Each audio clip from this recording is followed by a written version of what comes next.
Bismillahirrahmanirrahim. Assalamu alaikum wa rahmatullahi wa barakatuh.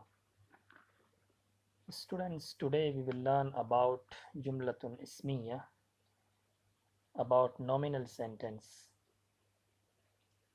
But before we go ahead to explain Jumla Ismiya, let's revise the last lesson. In the last video, we learned about al-murakkabat, the compounds. When we join the words, it can be murakkabun tamun, complete sentence. For example, al-waladu mujtahidun, the boy is hardworking. Or it can be murakkabun naqisun, incomplete sentence. For example, waladun mujtahidun, a hardworking boy. Murakkabun naqisun has four types of sentence. Number one, murakkabun tawsifiyun, adjective phrase. For example, waladun mujtahidun. Number two, murakkabun izafiyun, relative phrase. For example, qalamu hamidin. Number three, murakkabun ishariyun, demonstrative phrase. For example, hadal kitabu. Number four, murakkabun jarriyun, genitive phrase. For example, fil bayti. Now let's go to murakkabun tammun. According to the beginning of the sentence, there are two types of murakkabun tammun. Number one is jumlatun ismiya, nominal sentence. A sentence which starts from ism is called jumlatun ismiya. For example, at-talibu mujtahidun. The student is hardworking. So here at-talib is the first word of this sentence and is noun. That's why this sentence is called jumlatun ismiya. Second one, jumlatun fi'liya. The sentence which start from verb is called jumlatun fi'liya. For example, zahaba waladun, a boy went. So this sentence start from zahaba, which is fail. That's why this sentence is called jumlatun fi'liya. Inshallah, we'll talk about jumla fi'liya later in detail. Right now, let's go to jumlatun ismiya. Students, jumla ismiya there are two parts of jumla ismiya. Number one is called mubtada, that is subject, and second is called khabar, that is predicate. Subject or mubtada is called a part of sentence which is the main part and about which information is given. And khabar, what information is given, that is khabar. For example, at-talibu mujtahidun, the student is hardworking. Here, student at-talib is mubtada because information is given about talib, that he is hardworking. And what information is given, that he is hardworking. So mujtahidun is khabar. Now let's go to know some important rules regarding mubtada and khabar. Number one, generally mubtada will be marifa and khabar will be nakira. Some exceptions will be there, always there. And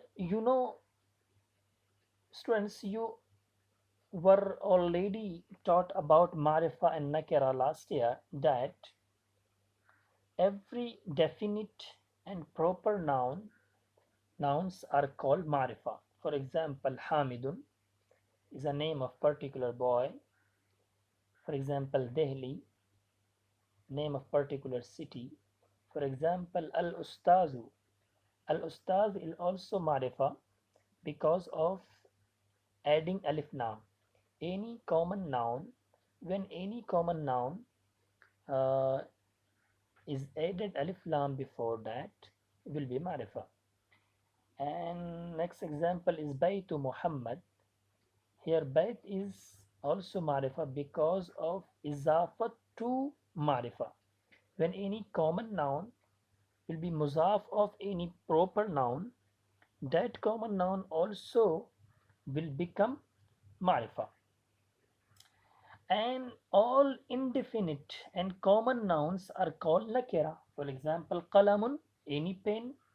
For example, waladun, any boy. So these type of words are called nakira. So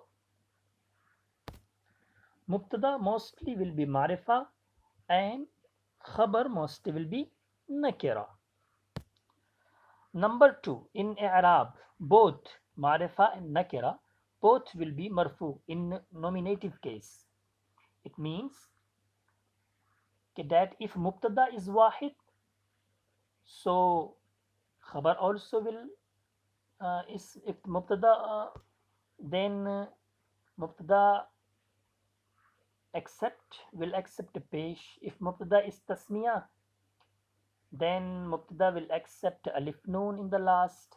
If mubtada is jama, muzakkar salim will accept will come with waw noon in the last. If mubtada is jama muannas salim, will come with pesh in the last. Number 3, in gender and number both will be similar. It means कि mubtada and khabar both will be similar in gender and number.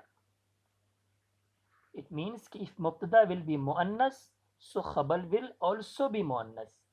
If mubtada is muzakkar, then khabar also will come muzakkar. Similarly, if mubtada is wahid, khabar also will come wahid. If mubtada is tasniya, so khabar also will come tasniya. If mubtada is jama, so khabar also will come jama.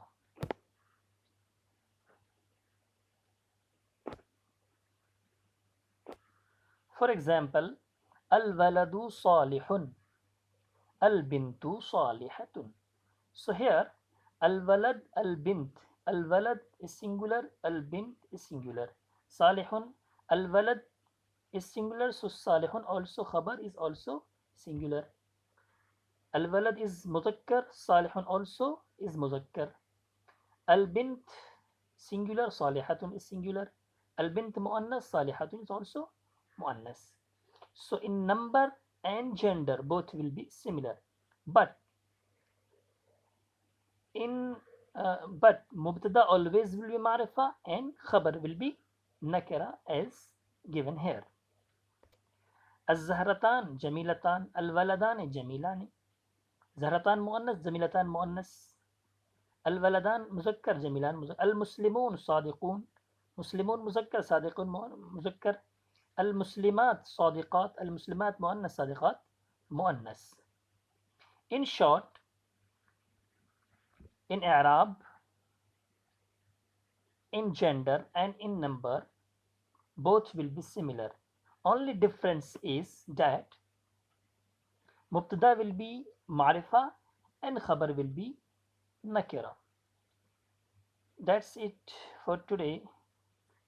Inshallah, in next video we will learn the translation of the first lesson.